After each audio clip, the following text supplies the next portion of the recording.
Everybody. और आज जो है 12th का फिर से हम लोग एक नया टॉपिक के साथ आए हैं आपके साथ, और वो है general expression for electric field intensity at any point due to two charges Q1 and Q2 placed on one of the rectangular axis. एक रेक्टेंगुलर एक्सिस होता है, तो रेक्टेंगुलर मतलब आप समझ सकते हैं कि रेक्टेंगुलर बनाने के लिए आपको एक्स एक्सिस, वाई एक्सिस और जेड एक्सिस की आवश्यकता पड़ती है। तो ये इसको हम लोग जेड एक्सिस मानते हैं, इसको हम लोग वाई एक्सिस मानते हैं और इसको हम लोग एक्स एक्सिस मानते हैं। तो यहां पर जब इसको आप मिलाइएगा तो ये कैसा बन जाएगा, रेक्टेंगुलर प्लेस बन जाएगा। तो इस रेक्टेंगुलर प्लेस में हमको ये देखना है कि charge placed on one of the rectangular axis, जो रेक्टेंगुलर एक्सिस बनता है उसमें दो चार्ज के वजह से कितना इलेक्ट्रिक फील्ड इंटेंसिटी उत्पन्न होगा उसको निकालना है। इसका मतलब आप समझ लीजिए कि दो चार्ज के वजह से जो इलेक्ट्रिक फील्ड इंटेंसिटी उत्पन्न होगा वह इलेक्ट्रिक फील्ड इंटेंसिटी का जो नेट इलेक्ट्रिक फील्ड इंटेंसिटी होगा वो क्या होगा, ये आपका प्रश्न पूछा जा रहा है। तो सबसे पहले दो चार्ज को लेना है। तो इस फिगर में आप देखिए मैंने दो चार्ज को लिया है, Q1 और Q2 को। इसको हम लोग जेड एक्सिस माने हैं। तो हम लोगों को पता है कि ओरिजिन से अपवर्ड डायरेक्शन में जो होता है वह पॉजिटिव होता है और ओरिजिन से डाउनवर्ड डायरेक्शन में जो होता है वह निगेटिव होता है, चाहे वो एक्स एक्सिस हो, वाई एक्सिस हो या जेड एक्सिस हो। तो यहां पर स्वतंत्रता दी गई है कोऑर्डिनेट में कि एक्स एक्सिस, वाई एक्सिस और जेड एक्सिस आप किसी को भी मान सकते हो। तो ओरिजिन से अपवर्ड डायरेक्शन में जेड एक्सिस, नीचे डाउनवर्ड डायरेक्शन में हम लोग जेड डैश मान लिए हैं। तो देखिए अगर किसी कोऑर्डिनेट की बात किया जाए तो कोऑर्डिनेट पहले होता है एक्स, वाई और जेड। अगर जेड एक्सिस की बात किया जाता है एक्स 0 हो जाएगा, वाई 0 हो जाएगा और जेड रह जाएगा। तो इस पॉइंट ए का देखिए x 0, y 0 और z a रह गया है, क्योंकि यहां से यहां तक के डिस्टेंस आप a माने हो, इसीलिए a हो गया। उस तरीके से नीचे हम आएंगे तो x एक्सिस 0, y एक्सिस 0, क्योंकि हम z एक्सिस पर बना रहे हैं तो z एक्सिस रह जाएगा। ये पॉइंट्स जो है वो x एक्सिस में भी है, y एक्सिस में भी है, z एक्सिस में भी है और x एक्सिस में भी। ध्यान दीजिए ये आपका x एक्सिस हो गया, ये आपका ऊपर से नीचे z एक्सिस हो गया और ये आपका y एक्सिस हो गया। यानी पॉइंट ये जो है x, y और z तीनों यहाँ पर रिप्रेजेंट कर रहा है, इसलिए x, y और z तीनों होगा। अब ये डिस्टेंस a, ये डिस्टेंस ये, तो टोटल डिस्टेंस कितना 2a। अब बताइए ऊपर के डायरेक्शन में पॉजिटिव तो a पॉजिटिव, नीचे के डायरेक्शन में a निगेटिव तो नीचे में negative.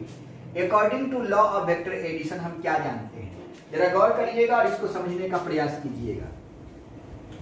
According to law of vector addition अगर हम यहाँ पर बात करते हैं कि ये देखिए गौर से कि इसका डायरेक्शन ये है और इसका डायरेक्शन ये है, तो ये आपका एक ट्रायंगल बनता हुआ दिखाई दे रहा है क्या, O, A, P और O। तो गौर कीजिएगा कि यहाँ से जो ट्रायंगल दिखाई दे रहा है तो हम लोग जोड़ने के नियम क्या जानते हैं कि एक का हेड और दूसरे का टेल। तो अब देखिए O से A गया तो दिस इज कॉल्ड, यहाँ पर क्या है उसका टेल है और ये आपका हेड है, और फिर ये जुड़ा है फिर ये आया है। तो आप क्या देख रहे हैं कि OA प्लस OP यानी OA प्लस OP, OA के साथ AP को क्या किए हैं, ऐड किए हैं। OA plus AP is equal to, this is called resultant vector. तो ये क्या हो जाएगा OP is equal to OP। तो अगर यहां से AP का डिस्टेंस निकालना होगा तो AP इज इक्वल टू क्या लिखना होगा, OP माइनस OA। तो आपका AP बन जाए। अब यहां से जिसको भी निकालना होगा वो हम आसानी से निकाल सकते हैं। अब यहां पर देखिए कि AP क्या है, वेक्टर R1 है। AP इज इक्वल टू क्या लिखा हुआ है, AP is equal to vector R1। उसके बाद OA, ओ ए वेक्टर जो है वो हमको पता नहीं है और ओ पी वेक्टर भी हमको पता है और ओ पी वेक्टर कितना दिया हुआ है, वेक्टर आर। इसी तरीके से यहां पर अगर हम देखेंगे तो ओ बी देख सकते हैं और बी पी देख सकते हैं, बस ये दोनों के बीच का क्या है, रिजल्टेंट है।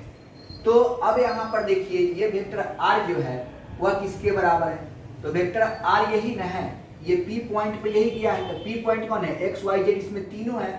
तो वेक्टर आर इजिकल टू जो हो जाएगा वह x i cap plus y j cap plus z k cap, क्योंकि इसमें एक्स भी है, वाई भी और जेड भी है। अगर ओ ए की बात करेगा तो एक्स आई कैप मतलब 0 आई कैप प्लस 0 जे कैप प्लस 1 के कैप हो जाएगा। ओ बी के बात करेगा तो 0 आई कैप प्लस 0 जे कैप माइनस 1 के कैप हो जाएगा, मतलब ओ बी निकल जाएगा। सब के बारे में हम लोग जान गए। अब हमको बच जाता है क्या, R1 और R2 निकालना। तो R1 और R2 की बात अगर कहेगा तो R1 आपका क्या है, AP है, यानी यह न है, तो AP is equal to OP minus OA कर दीजिए तो निकल जाएगा। चलिए ये तो बात हम समझ गए कि कैसे कैसे क्या क्या करना है। इसी बात को मैंने लैंग्वेज के रूप में लिखा है। क्या लिखा है, तो देखिए, let Q1 and Q1 and Q2 are two charges separated by a distance 2a। दोनों को जो सेपरेट किया गया कितना डिस्टेंस पे, 2a पर। Q1 lie at on Z axis, Q1 जो है वह कहां पे लाई करता है, जेड एक्सिस पर, जिसका पॉइंट क्या है a और जिसका वैल्यू क्या है 0 0 a, उसी को ले z axis, so that coordinates of a 0 0 a लिख दिए। And charge Q2 lies at b, किस पर, b पर, z axis, so that coordinate of b equal to 0 0 minus a। Point P x y z, ये point P है x y z, तो point P x y z and electric field E due to both charges. Electric field E है, Q1 और Q2 के वजह से जो electric field उत्पन्न होगा उसको हम लोग क्या बोलेंगे, E बोलेंगे, जिसको हम नेट इलेक्ट्रिक फील्ड भी बोल सकते हैं। Due to both charges Q1 and Q2 then, तो कहने का मतलब जो E उत्पन्न होगा वो कैसे उत्पन्न होगा, तो Q1 के वजह से जो इलेक्ट्रिक फील्ड उत्पन्न होगा उसको हम लोग E1 कहेंगे और Q2 के वजह से जो इलेक्ट्रिक फील्ड उत्पन्न होगा उसको हम लोग E2 कहेंगे। तो पहले हमको E1 निकालना होगा, फिर E2 निकालना होगा और दोनों के रिजल्टेंट को निकालिएगा तो E इक्वल टू हो जाएगा E1 प्लस E2 और इसी दोनों को जोड़ दीजिएगा तो आपका इलेक्ट्रिक फील्ड निकल जाएगा। वेक्टर के फॉर्म में O भी है तो A भी वेक्टर के फॉर्म में हो जाएगा। चलिए तो देखिए द पोजीशन, लिखिए the position vector of point P में कौन है, एक्स वाई जेड, P पर कौन है, एक्स वाई जेड, इसीलिए P इसके लिए जो आपका वेक्टर होगा वो क्या हो जाएगा, vector R equal to x i cap plus y j cap plus z k cap. जो मैंने यहाँ पे लिख के आपको बताया वही लिखे कि vector R equal to x i cap plus y j cap plus z k cap. अब बारी आ गई OA का, देखिए OA निकाले हैं तो यहाँ पर x एक्सिस कितना है 0, इसलिए 0 आई कैप, y एक्सिस कितना है 0 तो 0 जे कैप और z एक्सिस कितना है a तो यहाँ पर a के कैप। अब ये वैल्यू 0 ये वैल्यू 0 तो कितना बचा, केवल a के कैप बचा तो a के कैप बोले और इसको इक्वेशन नंबर हम फर्स्ट बोले। अब आइए OB की बारी है O से लेके B तक, तो OB में देखिए x axis 0, y axis 0, z axis minus a cap, फिर 0 i कैप 0 j कैप और वहां पे प्लस था इसलिए प्लस लेते थे, यहाँ पर माइनस है इसलिए माइनस ले लेंगे और a के कैप कर देंगे। ये दोनों 0 होगा था केवल यही ना बचेगा तो इसको आप लिख दीजिए। अब देखिए from triangle OAP, AP equal to क्या है, A से लेके और P के बीच के वेक्टर क्वांटिटी को देखिए कौन है, R1 है, तो AP को देखिए यहाँ पर हम R1 लिखे ही हैं, तो AP इक्वल टू कितना है R1, तो देखिए AP इक्वल टू R1, तो R1 को आप निकालिएगा तो वेक्टर R, दिस वेक्टर, क्यों, क्योंकि देखिए क्या लिखा हुआ है AP equal to OP minus OA, तो OP कौन है, वेक्टर R है, तो यहाँ पर वेक्टर R माइनस OA ओ ए कितना है, आप देख सकते हैं कि ओ पी दिया हुआ है ना, हाँ ओ ए कितना है वो आप देख लीजिए, ओ ए तो ओ ए ही है, तो वेक्टर आर माइनस ओ ए कर दीजिए। तो यहाँ पर देखिए वही बात लिखे हैं कि यहाँ पर A P is equal to vector R one इसको बोले, और ये जो दिया हुआ है आर वन इजकल टू कितना है आर माइनस ओ ए, तो वेक्टर आर का वैल्यू दिया हुआ है, वेक्टर आर का वैल्यू कितना दिया हुआ है यहाँ से देख लीजिए, x i cap plus y j cap plus z k cap, तो इतना लिख दिए ये वाला वैल्यू, और ओ ए का मान आप देखिए ए कैप लिखा हुआ, ए के कैप लिखा हुआ है, लेकिन यहाँ पर माइनस का चिन्ह है तो यहाँ पर माइनस का चिन्ह दिए। अब यहाँ पर सॉल्व किए तो x i cap plus y j cap, इसमें भी के कैप इसमें भी के कैप, तो के कैप को कॉमन कर दिए तो कितना बच गया जेड माइनस ए, और ये आपका इक्वेशन नंबर हो गया second. Similarly from triangle O B P में अगर बीपी को हम निकालेंगे, बीपी मतलब आपको समझ में आ गया होगा कि बी से लेके पी तक यानी R2, तो बीपी को क्या बोलते हैं R2 बोलते हैं, तो vector R minus O B, तो वेक्टर R का मान तो हमको पता ही है x i cap plus y j cap plus z k cap, O B का मान यहाँ से निकाले हैं कितना माइनस ए के कैप, तो बताइए पहले से माइनस लगा हुआ फिर माइनस लगाएंगे तो माइनस क्या जाएगा प्लस हो जाएगा, तो x i cap plus y j cap, और दोनों में के कॉमन हो गया तो जेड प्लस ए के कैप हो गया, और ये आपका निकल गया दो इंपॉर्टेंट चीज एपी और बीपी यानी R1 और R2। अगर ये दोनों चीज आपको पता होगा तभी हम इलेक्ट्रिक फील्ड निकाल सकते हैं, अदरवाइज नहीं निकाल सकते हैं। तो यहाँ देखिए वेक्टर R, अगर वेक्टर ये R है तो इसका मैग्नीट्यूड निकालिएगा तो उसको हम केवल R बोलेंगे, तो इसका मैग्नीट्यूड लगाते हैं तो फॉर्मूला क्या था root under x square plus y square plus z square, तो इसका मैग्नीट्यूड लिखिए, चाहे आप इसको ऐसे लिख दीजिए या वेक्टर के चिन्ह को हटा दीजिए, दोनों बात एक ही होता है। तो वेक्टर R1 वेक्टर R का मैग्नीट्यूड क्या आ जाएगा अंडर रूट, रूट का मतलब होता है 1/2, इसको आप x square plus y square plus z square के पावर 1/2 लिखिए, चाहे under root x square plus y square plus z square लिखिए, कोई फर्क पड़ने वाला नहीं है। अब ये R1 है तो R1 के जगह पर आप देखिए जब वेक्टर R के लिए I के कोफिशिएंट का स्क्वायर, J के कोफिशिएंट का स्क्वायर, K के कोफिशिएंट के स्क्वायर का होल पावर 1/2 किए, तो R1 में भी I के कोफिशिएंट का स्क्वायर प्लस J के कोफिशिएंट का स्क्वायर प्लस K के कोफिशिएंट के स्क्वायर के पावर 1/2 होना चाहिए। तो R1 अभी आपको दिखाए हैं कि R1 का वैल्यू यही है, तो x I का कोफिशिएंट कौन है x, देखिए x स्क्वायर लिखिए, J का कोफिशिएंट कौन है y, तो y स्क्वायर लिखिए, और K कैप का कोफिशिएंट कितना है z माइनस a, तो z माइनस a का होल स्क्वायर लिखे, और होता है रूट में तो रूट का वैल्यू होता है 1/2, तो 1/2 लिख दिए। उसी तरीके से R2 का मान निकालेंगे तो यहाँ देखिए I के कोफिशिएंट x, J का कोफिशिएंट y और Z के कोफिशिएंट आपका K का कोफिशिएंट z प्लस a, तो इसका स्क्वायर प्लस इसका स्क्वायर प्लस इसका स्क्वायर के पावर 1/2, तो फिर 1/2 कर दिए।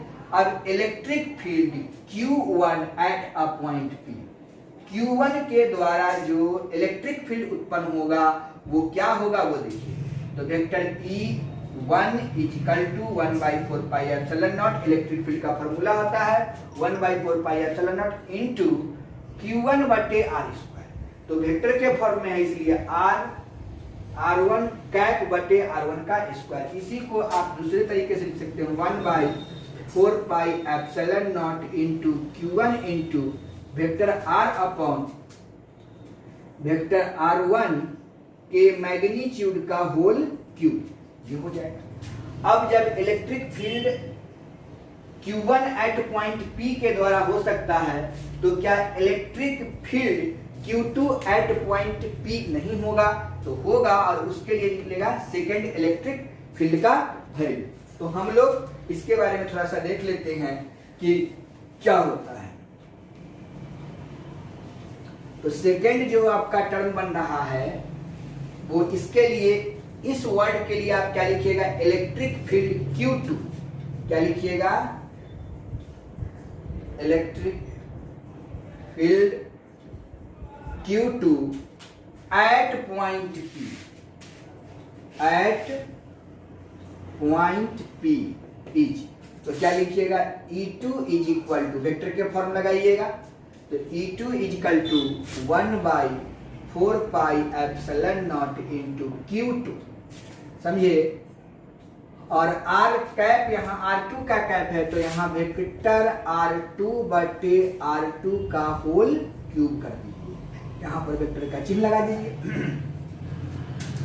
अब निकल गया ये वाला टर्म, तो हमको निकालना क्या है, सो देखिए हमको निकालना है दोनों का नेट इलेक्ट्रिक फील्ड, मतलब E vector E equal to E1 plus E2।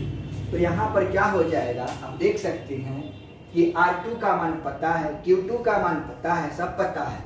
तो अगर हम लोग यहाँ से लिखेंगे कि hence E net is equal to E1 plus E2, तो यही तो निकालना है। तो E1 का मान वहां देखिए कितना लिखा, 1/4 pi epsilon naught into Q1 into vector R1 divided by R1 का cube plus 1/4 pi epsilon naught into Q2 into vector R2 upon R2 का होल क्यूब कर देंगे। अब देखिए यहाँ से कॉमन कितना हो रहा है, 1/4 पाई एप्सिलॉन नॉट यहाँ भी है, 1/4 पाई एप्सिलॉन नॉट यहाँ भी है, और इसके मान को हम लोग निकाल के रख देते हैं और आपका काम हो जाए। तो एक लाइन बढ़ा दीजिए इसी में, अगर 1/4 पाई एप्सिलॉन नॉट को कॉमन कर देंगे तो Q1 into R1 vector divided by R1 का cube plus Q2 into vector R2 upon R2 का होल क्यूब, और यह आपका फॉर्मूला बन जाएगा। R1 का मान आपको पता है, R2 का मान पता है, दोनों यहाँ पर रख दीजिएगा तो आंसर आपका आ जाएगा। R1 का मान आपको पता है, बता चुके हैं कि R1 का जो वैल्यू होगा, यहाँ पर R1 का वैल्यू कितना निकाले हैं, इसका वैल्यू जो निकाले हैं vector R1 is equal to XI cap plus YJ cap plus ZK cap, और इसको आप क्या किए थे, इसको हम लोग घटा दिए थे, तो -1 के कैप, और R2 के लिए R2 इजिकल टू लिखे थे XI cap plus YJ cap plus ZK cap plus AK cap, इसके जगह मान रख दीजिएगा और आपका आंसर आ जाएगा। तो ये आपका नेट इलेक्ट्रिक फील्ड, यानी रेक्टेंगुलर एक्सिस पर जो इलेक्ट्रिक फील्ड इंटेंसिटी उत्पन्न हुआ दो चार्जों के लिए, वो यही उत्पन्न होता है, और यही आपका फॉर्मूला भी हो जाता है। तो आज जो है इसको हम लोगों ने देखा, इसको और आगे बढ़ाने की इच्छा है तो इसको आप और आगे बढ़ा सकते हैं। अब देखिए थोड़ा सा, अगर इसको समझ में थोड़ा सा और एक्सप्लेन करने की इच्छा है कि सर थोड़ा सा और इसको एक्सप्लेन कर दिया जाए, तो वो भी आप कर दे सकते हैं। देखिए इसका आगे का एक्सप्लेनेशन जो है क्या है वो सब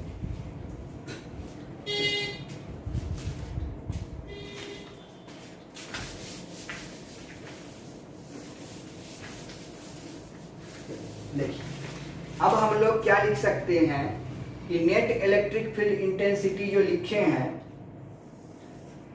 वो vector E is equal to 1/4 pi epsilon naught और Q1, इसमें कोई परिवर्तन नहीं, लेकिन वेक्टर R1 में परिवर्तन होगा, और हमको क्या लिखना होगा वो आप देख लीजिए, XI cap plus YJ cap plus Z minus A के कैप डिवाइडेड बाय, यहाँ पर R1 का क्यूब है तो क्या लिखेंगे, x square plus y square plus z square, पहले से क्या है क्यूब है, और इसका पावर 1/2, तो 1/2 में 3 से मल्टीप्लाई कीजिएगा तो कितना हो जाएगा, 3/2 हो जाएगा। लेकिन यहाँ पर क्या लिखा हुआ है, x माइनस ए, तो लिखिए z माइनस ए का होल स्क्वायर के पावर कितना, 3/2 प्लस फिर से लिखिएगा Q2 इंटू XI कैप